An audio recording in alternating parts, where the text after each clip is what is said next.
Hi చిన్నారులు, చిట్టి పాపలంతా రండి, చక్కగా కూర్చోండి. మీకు ఇంకో స్టోరీ చెప్తాను.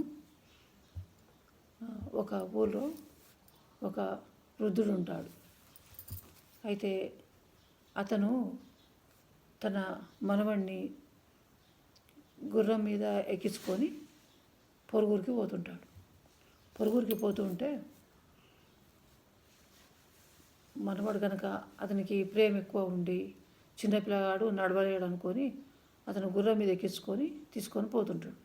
కొంచెం దూరం పోయిన తర్వాత బాటలో తోవలో వాళ్ళు వెళ్ళే తోవలో ఎదురొచ్చిన వాళ్ళు ఏమంటారు, నువ్వు ముసలాయనవు కదా, నువ్వు గుర్రం మీద కూర్చొని ఆ పిల్లాడిని నడిపించవచ్చు కదా, నువ్వు చేతగాని వాడివి నడుచుకుంటూ ఆ బాలుని గుర్రం మీద కూర్చోబెట్టడం ఎందుకు అంటారు. అన్న తర్వాత నిజమే కదా, నేను చేతగాని వృద్ధుడినే కదా, సరే నేను గుర్రం మీద కూర్చొని నా మనమని నడిపిస్తా అనుకొని బాబుని కింద దించి తను గుర్రం మీద ఎక్కి కూర్చుంటాడు. గుర్రం మీద ఎక్కి కూర్చున్న తర్వాత ఇంకా మళ్ళీ కొంచెం దూరం అలాగే నడుచుకుంటూ ఆ బాలుడు కూడా గుర్రాన్ని తీసుకొని పోతుంటే కొంచెం దూరం నడిచిన తర్వాత మళ్ళీ చూసిన వాళ్ళు ఏమడుతారు, అరే చిన్నపిల్లాడు కదా, చిన్నపిల్లగాడిని నడిపించడం ఏమిటిది, ఈ ముసలైన పెద్ద మనిషి తను నడుస్తూ బాబును గుర్రం మీద ఎక్కిస్తే అయిపోయేది కదా అని అడుగుతారు. నువ్వు పెద్ద మనిషివి, నువ్వు ఎలా గుర్రం మీద కూర్చునే బదులు నువ్వు కింద దిగి ఆ బాబును పైన గుర్రం మీద కూర్చోబెట్టి తీసుకుపోవచ్చు కదా అని అడిగేసరికి ఆ వృద్ధుడు నిజమే, ఆ మాట కూడా కరెక్టే కదా అనుకొని బాలుని గుర్రం మీద ఎక్కిస్తాడు. తను గుర్రాన్ని తీసుకొని నడుచుకుంటూ తాడుకొని తీసుకొని పోతుంటాడు.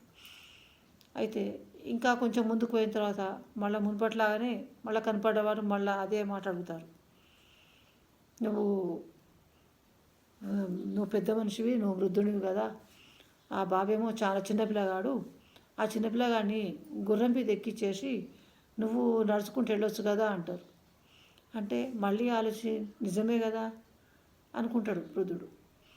అనుకొని అలా వెంబడి పోతుంటే అందరు అడుగుతూనే ఉంటారు, కానీ అది ఎంతవరకు అంటే నిజము ఏది అంటే బాబు చిన్నపిల్లగాడు నిజమే, ఇతను వృద్ధుడు చేతగానివాడు కరెక్టే.